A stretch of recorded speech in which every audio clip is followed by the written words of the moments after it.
In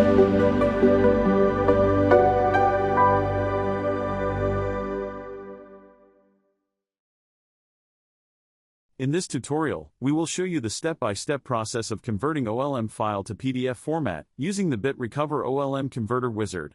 To install our BitRecover OLM Converter Wizard, download it from the link in the video description. After installation, simply launch the software. To begin, click the Next button.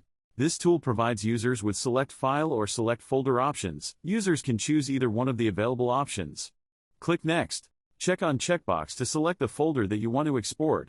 Click Next. Select a saving option allows you to save the file in your desired format for conversion. Let's select PDF option for this tutorial. The destination path section allows you to specify the destination folder where the selected file will be exported.